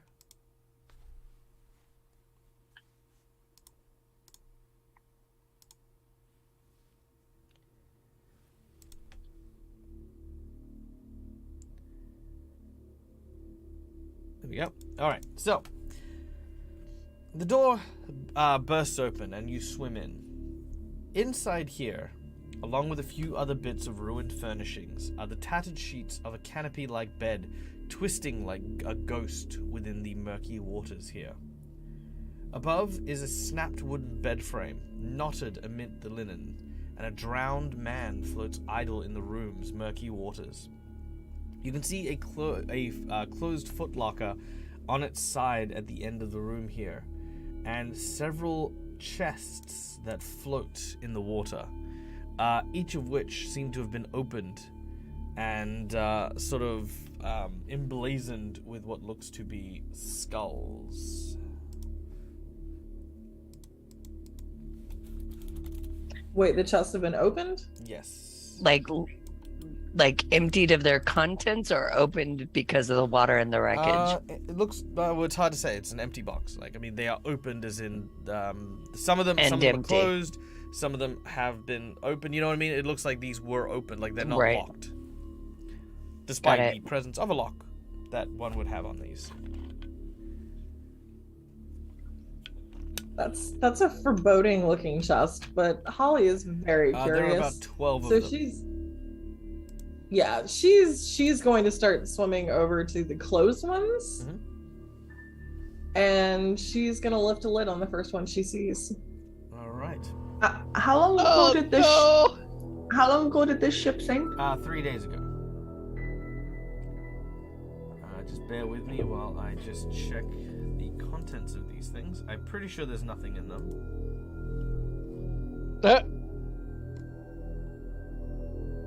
I really hope there's not. It's kind of weird that there isn't if they're close though. I'd like to examine the body as well. No, there is nothing Same. inside any of these. I'd like to also examine the body. All right. Floating over to examine the body, you see a man dressed in robes. He has clearly died from drowning. You also see that there are burn marks, like friction burns, on his ankles and on his wrists. You can also see that he was a middle-aged individual. And you can also see that he's wearing a symbol over his neck. The symbol depicts a fly with what looks to be kind of a skull symbol emblazoned on its abdomen.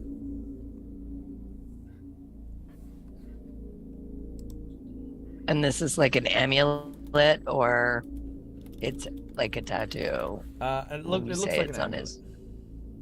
Okay. I'll take that. That is the symbol. Sorry, thorax, not the abdomen. Thought it was the abdomen. Yeah. Well then. Does he show any sign of disease or plague or anything? He does not.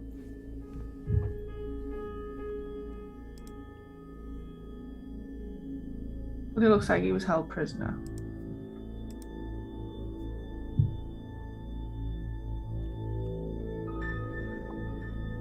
Does he look like he was held prisoner? I have described. Yeah, he had chafing around his wrists. Yeah, and- like rope burns. So I'll take the amulet of Urgathoa. Do you know that? Do you know it's an amulet of Agathoa? Make a religion check. You probably will, but you know, because yeah, it is the symbol of one of the greater gods. But yeah.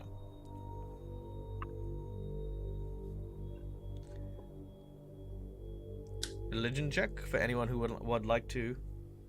I'll do it. I mean, anyone else. I mean, I presumed that you would. I'm gonna pop off detect magic. So Padre All will of the chests are magical, mutter. Okay. or at least faintly magical. No. 11? No, that's fine. Like I said, she's a greater god, so it's not a difficult check by any measure. Oh yeah, I'll do that. Religion Oh, check Agnes. Agnes knows a lot of stuff. Oh. Let me tell you about. Careful cantrip platinum. No, stop it. It's story time, Oh, guys. George. Okay. That one's for Patrick Bobby. got an 18. Okay.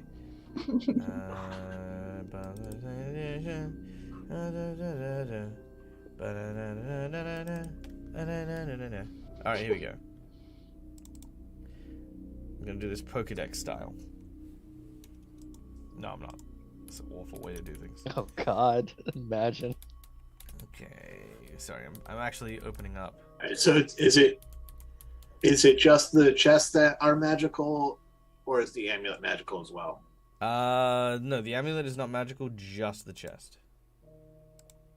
All right, we're gonna definitely have to grab one of those and bring them with us.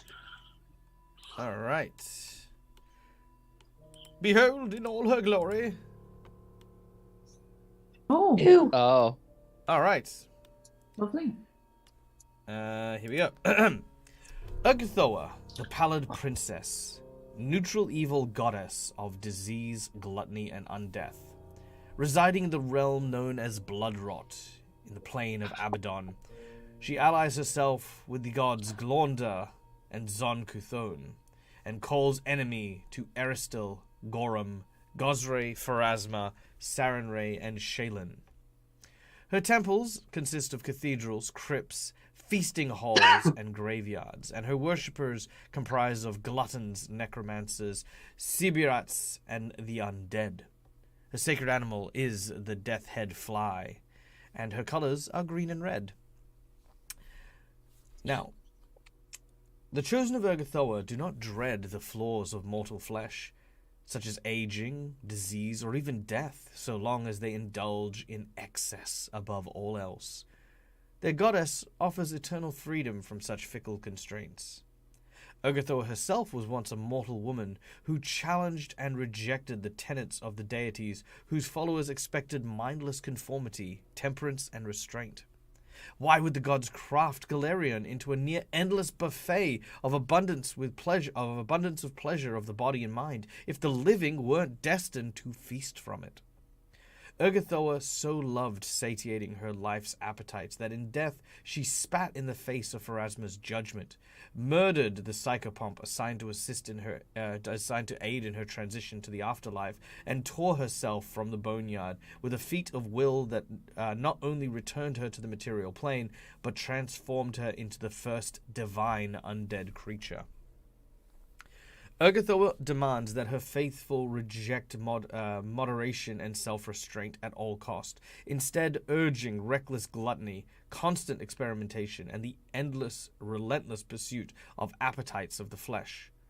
Above all, Urgathoa's children must feed on their endless hunger. They must dine from every great hall, striving to fully satiate their cravings as they feast for every morsel. For every morsel bears a sacred truth gleaned only through consumption. Her followers should taste the flesh and drink the lifeblood of other sapient creatures to discover what hidden thirst their essence might quench. Only the weak fear to indulge those yearnings. They mislabel as strange and taboo. Even poison can be savored as sweet nectar upon the tongue if one is strong enough to relish its torment. Disease and infection are but tests to her followers' conviction, and should be willingly contracted and endured. As Urgathoa reveals her most treasured secrets in the fevers of dreams that often accompany with these afflictions. And undeath, seen by so many as a perversion of the mortal form, is the ultimate transcendence beyond the body's limitation. For those who defy hypocrisy of death's judgments and gaze shall never know an existence where their desire remains unfulfilled. Nowhere are these tenets of putting one's personal gratification and sensations first more espoused than in Urgathoa's holy text, Serving Your Hunger, written by the Pallid Princess's first champion, Dason. Much like the principles held by the members of her church, Urgathoa's existence defies the natural order. She is often depicted as a raven-haired woman wielding an enormous scythe, her upper torso clad in skin as pale as a vampire, and her abdomen peels into rotten strips of flesh, exposing her entrails and her pelvis and leg, torn clean of muscle and flesh, revealing little more than bleached bone. All right, there is more, but that's more about the church in general as opposed to Urgathoa. This is what Agnes knows in full aspect. The simpler version, which the rest of you know, is that Urgathoa is the god of gluttony, undeath, and disease. That her worshippers are basically. Here's the logic. You ready? Life is too short to consume everything you want. So undeath is the solution. While undead, you may consume for all eternity to feed an endless, unsatiated hunger, no matter what that might be. That is Urgathoa in a nutshell. This guy is wearing, this drowned sailor is wearing the symbol of Urgathoa.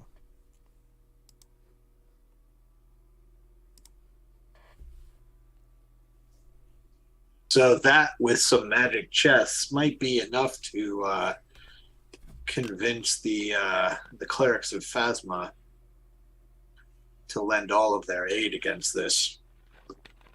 But we do still have a whole nother half a ship to look at. Yeah. All right. Definitely want to grab one of those chests. I guess I'll tie a rope around it. Oh, they're like this big. Okay. Well, then I'll put it in my pocket. Agnes is going to check if there's any pockets or anything in this dude's robes. Unless Quinn already did that. Oh. He does not have anything of note, I believe. No, here we go. Silver unholy symbol. Oh, we've got that foot locker to check too, Yeah, right? there's the foot locker as well. Holly's gonna open that. By all the right, way. I need a thievery check for you to open it up.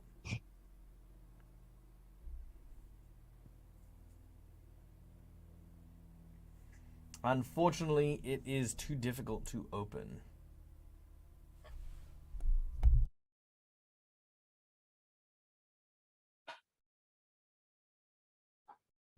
You could tie a rope to it and swing around. Malachis, you can have him to reroll if you'd like.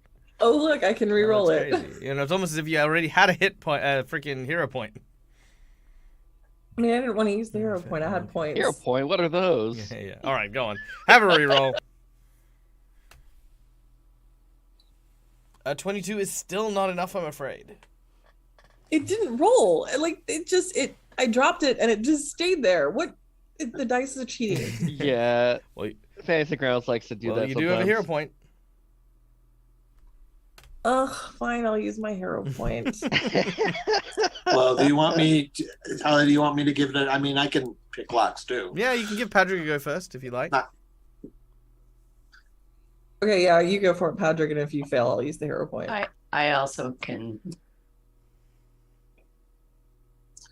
But I don't do well either Yeah. because, I Apparently. can't roll.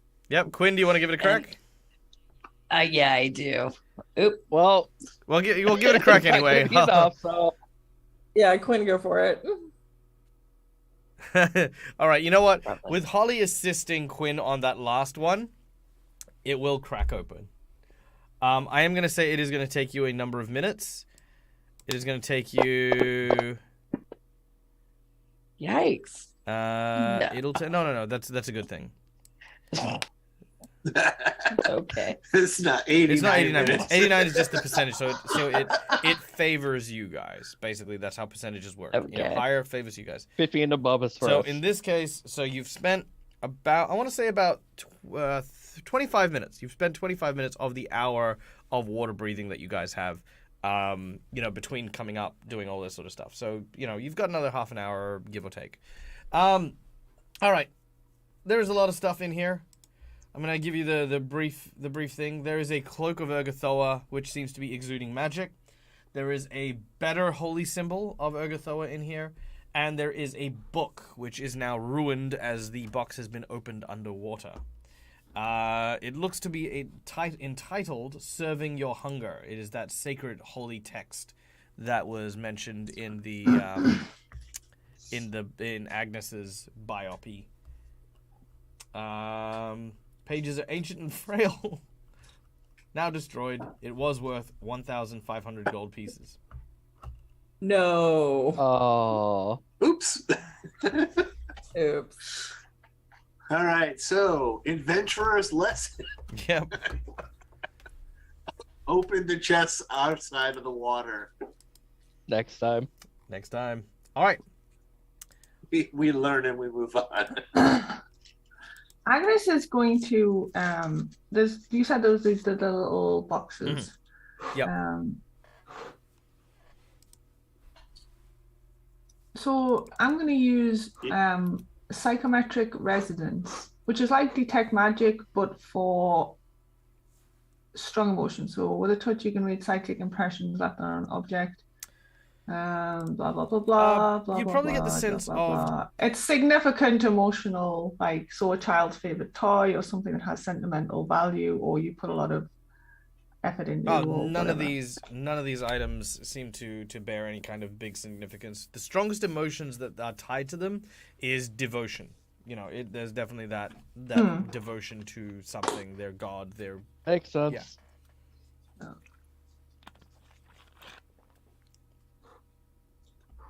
All right. Now, because we've only got 15 minutes and I want to be out of the disruption, I'm going to say that after collecting, let's say that you've collected 3 of these boxes, just to kind of, you know, like there's 12, like I said, you don't need all of them.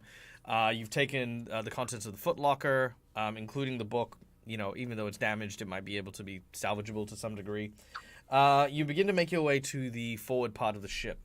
You narrowly avoid the eels that are still kind of snapping and kind of protecting that area. And you can find that the front portion of the ship has been broken away and has landed awkwardly, revealing 2 splintered decks straight through the deck inside. The bowsprit has shattered and the deck remains filled with debris, but you also notice that it now hangs precariously on a tablet. That is to say, beneath what you believed the seabed was is actually a cave, and the roof of the cave has started to collapse. The front of the ship is starting to dip and pivot almost as if it is about to plunge into an inky black depth. Looking inside from the outside, I need everyone to make me a perception check, please.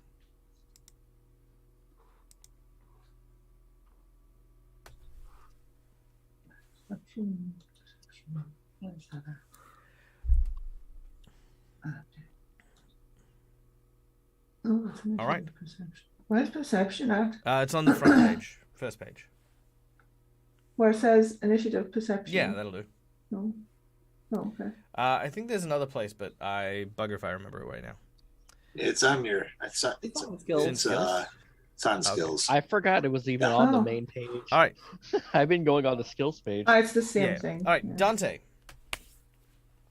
You're the only person who notices that there is a single lockbox in the front of the ship. And you're the only one who notices that is the only one that appears still locked. Insight bonus. How big is it? How big is it? It's the same size as the other boxes that you'd found. Insight Okay. bonuses. All right. Odd Bandicoot has provided you with the following insight. Seeing this box, you realize that you would have to swim into the, and I hope you haven't done so already, you have to swim into the aft. However, in doing so, you risk sending the whole thing collapsing downwards. Here's the risk. If it does collapse downwards, you will not be able to escape easily. The vacuum that would be created from such a large body of debris moving into the water will end up sucking you down. And even with a swim speed, it may be difficult to avoid being pulled into an even darker depths. With only 25 minutes remaining, you would have to bank on how deep that unknown is for you to decide whether or not you could even swim back upwards in time. So that is the risk. You are now acutely aware of it thanks to Odd Bandicoot's insight bonus. Holly's nodding her head yes very excitedly. She wants that. Very good timing, Odd Bandicoot. Very I was good I was timing. sitting on this one for a while. I was like, oh man, it'd be so cool. I drip them down to this thing, and then they go into this underwater cave, and the underwater cave's like 5,000 feet deep or some nonsense. I mean, it's not that deep, but you know what I mean. Also, a bit of very sad trivia. This is actually one of the biggest problems that happened with the Titanic as well. When it sank, people thought that they should swim next to the actual ship itself, but ended up getting sucked even deeper into the water because of the vacuum created when the ship sank. So, very sad, but very true. That's what happens. Oh man, if only Tanglefoot actually, did let you like pull something.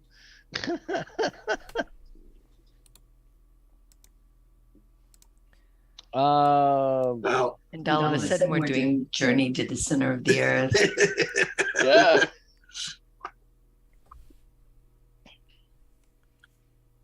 All right. Now, guys, ultimately, you could leave it. No. There's absolutely nothing, nothing stopping you guys from saying, "Cool, we did good. We're at the 80% mark. We don't need to get the gold. We don't need 3 gold stars. 2 gold stars is plenty." There's gold in there? Yeah, we have to go get it. Gold stars. I have more water breathing sponges and swim potions. Yeah, I've got more water breathing. I burned my only swim potion though, and I'm sure that's probably worn off me by now. No, not quite. Those Wait, only last they last 10 minutes, right? those only. Yeah. So yeah, you were those only last already 10 minutes. 50 minutes in, so it would be wearing out nowish.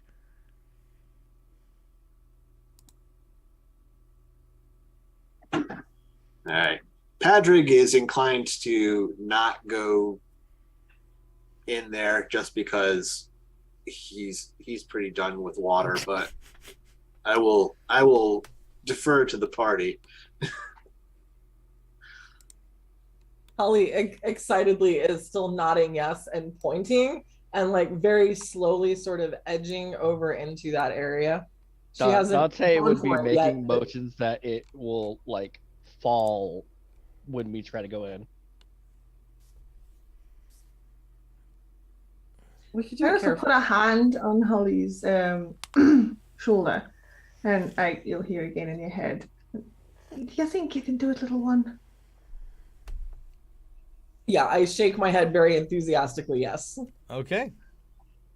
Well, let me help you. I'm going to cast heroism on her. All right, very nice. Now, with the insight check, I will tell you that you guys are aware that you have to kind of be about 20 foot away from the ship to avoid getting sucked down into it. Mm. Holly. It just gives you a +1 on perception checks, saving throws, and skill checks. All right. Holly, you are entering.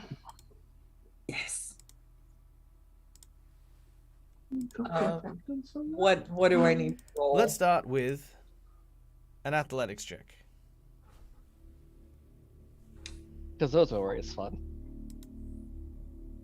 Oh, I can drop it on you. Thanks. That's a natural 1. Let me- Yeah, that's Oh. Oh no. Oh, Oh. Holly, you do have a D20. You do have a d20. I do have a D20, but I wanted to save that. You can save it. Oh look, a divine intervention. I get to reroll it. Okay, very well. Oh, Go for yeah, the reroll. That's the last. I think that's the last of my channel points too. Oh, So I it can't. better be good. Oh. I mean, look, it's better than the nat 1. All right. It is. Definitely better than Okay. that one. So you begin to make your way and enter in. As you do so, you'll reach the first door. Now, this door has lots of cracks and breaks in it, which is how Dante saw the box floating inside. You do need to find a way to get through it.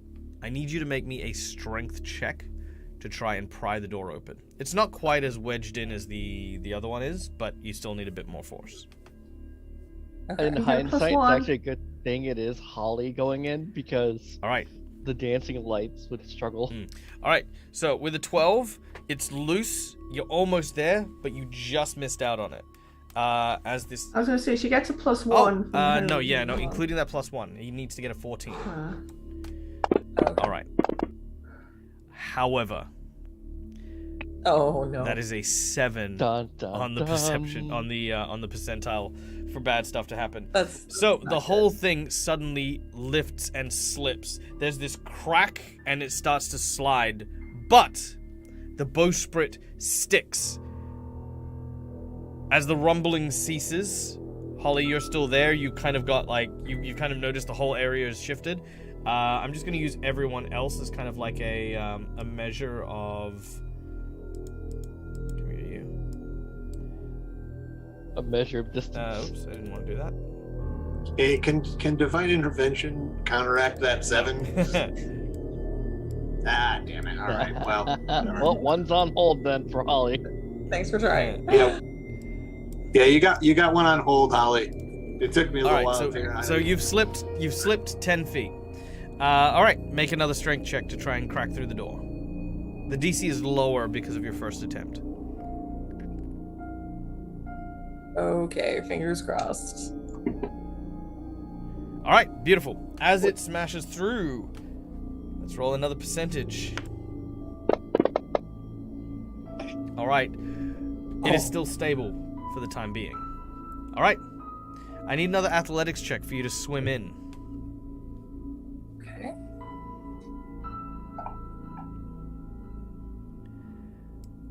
You begin to slowly but surely creep in. And as you do so, let's see how we go. It still seems to hold as you reach out and grab the box. All right. This is so tense. I have my hand on the box, and I am gonna take my swim speed sponge. And go ahead and take that potion now. This seems like a good time It's a for good that. time. All right. Let's see how the percentages roll. It's pretty good. I saw one. All right. You consume the sponge. All right. And now, are you going to just swim out as quickly as you can? No, I'm still gonna swim cautiously. I just wanted the swim speed so I don't have the force pushing against me as much. Yep. No. Fantastic. All right. Make a make a athletics check.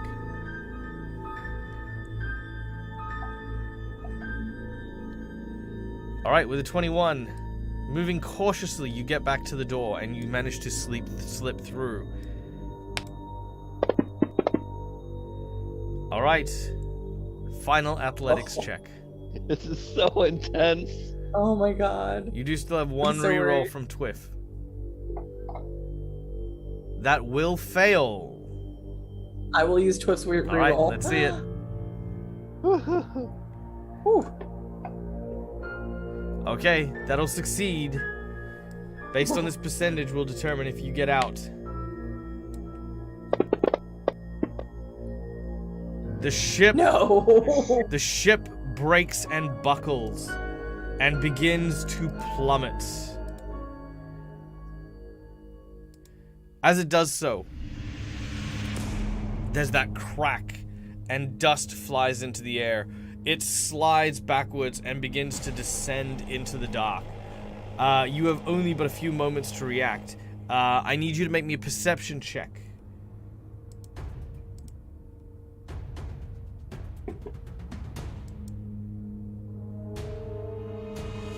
All right, with a perception check. How far away is she? Oh. She is 10, 20, 30, 40, 50 foot away, but you cannot see through the sand that is now being kicked up into the air. All right, Holly, you swiftly start to make your way in the direction you believe to be correct. I need you to make me an athletics check.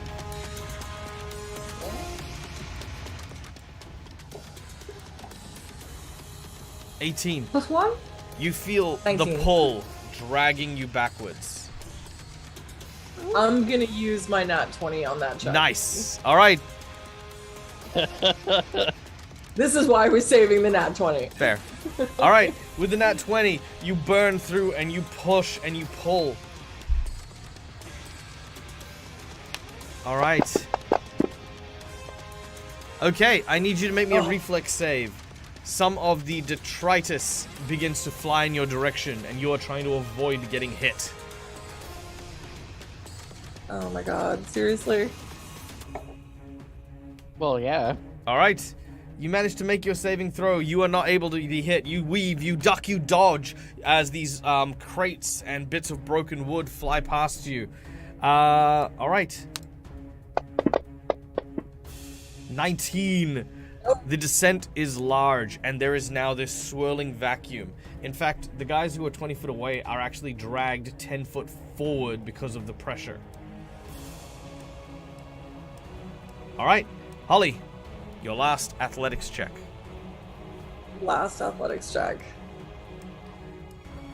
So you are now outside of the ship, but you're still within that vacuum vortex. Okay, let's do this. Oh no! This is All right. Unfortunately, I'll dedicate to the unfortunately, you are pulled insight back. bonus. Inside bonus, however. So, inside bonus. What can I do with this? All right.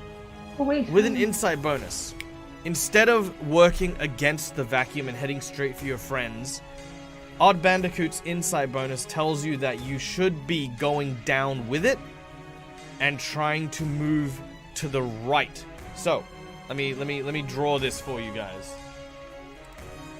Okay, you ready? So, if we imagine, actually, let's do some different colors here. Here we go. Effectively using it to your advantage to move in the direction you're wanting Exactly. to go. If we imagine that the ship is heading downwards in this direction, right? Right. I'm just gonna turn off my my special effects here. There we go. All right. So if we imagine it's moving in that direction, when you are trying to push upwards, or while you're trying to push upwards, you are fighting against that current directly, making it difficult to do stuff.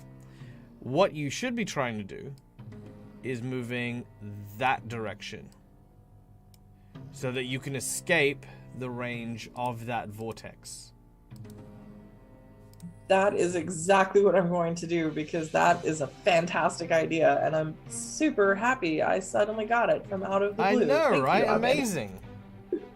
You remember there was a chat you had with Odd Bandicoot at one point or another that was like, if ever you get stuck in an underwater vortex, Exactly. All right, so We did that the chat. group watches as Holly is trying to get towards them and is swimming frantically and as hard as they can, but then suddenly watches as Holly turns and goes back down with the ship.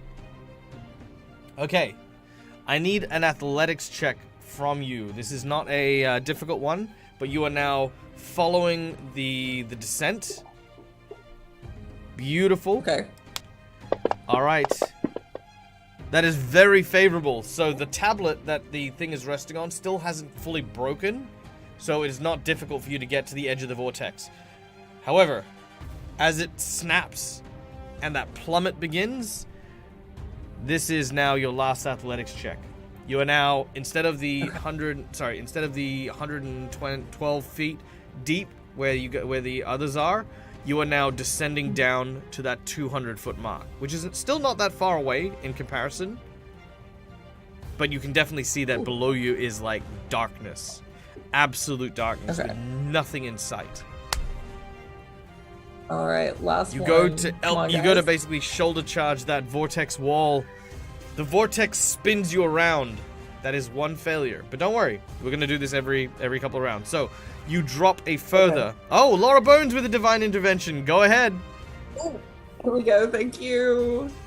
Love you, Laura I Bones. just realized I had loads of points. And I still have the heroism modifier, Yep, right? you do still have the heroism Yeah, so you modifier. still got +1. All right, I need to remember to add that. All right, you're striking It's the added vortex. already. Nice. As Here we you go. strike the vortex, it tries to glance you off, creating that kind of, like, again, that spiral sensation. So instead of you going through it, it tried to knock you to one side. You followed it through and then managed to puncture your way out. And as you do so, you tumble out into the cold and the dark and watch as the ship descends into darkness. You look above you and can see the light from the surface, and you can see kind of where that big hole in that cavern that you are now in happens to be. You swim upwards as quick as you can. With a 30-foot move speed, it's only a short 12 to 20 seconds before you guys see Holly swimming upwards and uniting with your group. Yay! And that is where we'll end today's session. Agnes just gives you the biggest hug as soon as she come within a distance she can reach you.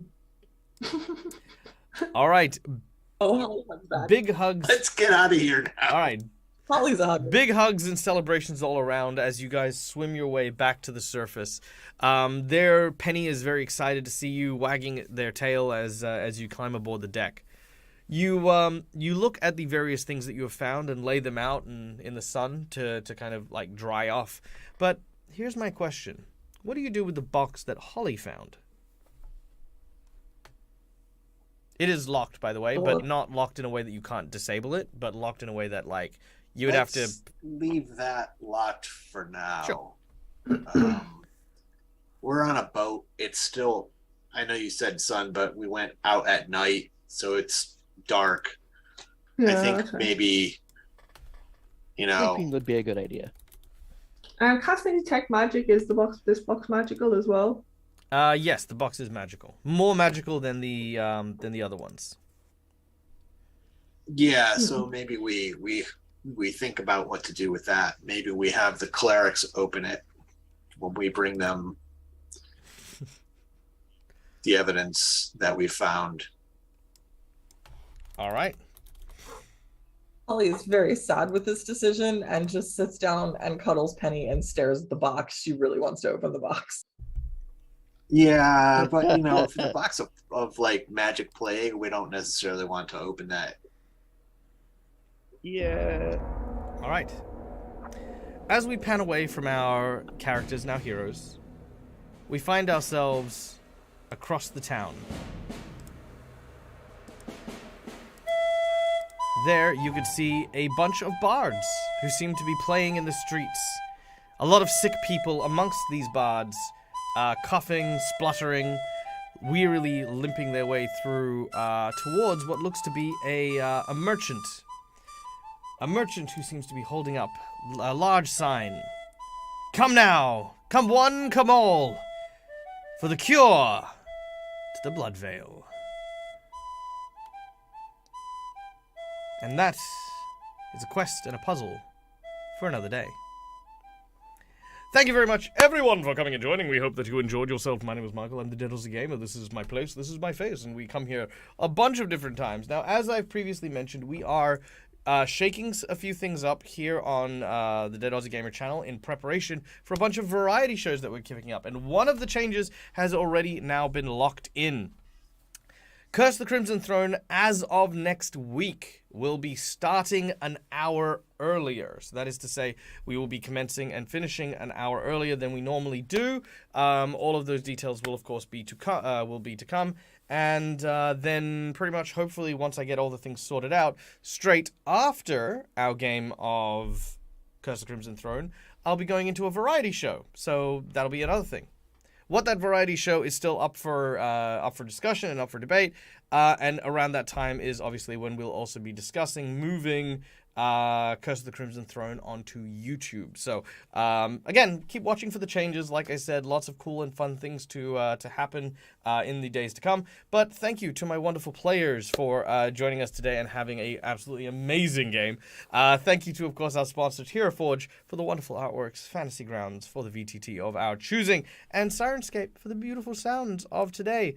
Be sure to go and check out all of our sponsors, or if you use our sponsors already, consider putting up like a social media thing. Put something on Instagram or Twitter or whatever and say, hey, love Dead Aussie Gamer, for no reason. Like, it's like, hey, look, I made a halfling that, looks like Dead Aussie Gamers. I don't know. Like, whatever. It's stuff like that keeps me alive. Anyway, we are going to go and raid someone. Who are we going to go and raid? Who is raid worthy? We shall go and raid them. Also, tomorrow we will be back on the Mercs of Mischief channel as I play Marek, the Goblin Bushranger, in an adventure where we are exploring the Treasured Expanse. We're trying to find out what the strange mysteries around this place happen to be, and with any luck, we will uncover more than a few. Lou Boffin's doing some game prep. Let's go love on Lou Boffin. I love Lou Boffin. Lou Boffin is an amazing content creator, one of the powerhouses within our TTRPG scene, and a incredibly supportive member of the little friend group that we made at PAX. So guys, be sure to send all the love and give all the raid emotes and the like as we go and support our dear friend. Guys, as always, till we meet again, from me to you, game hard or die trying. Have a good night, everyone. Bye. Everybody.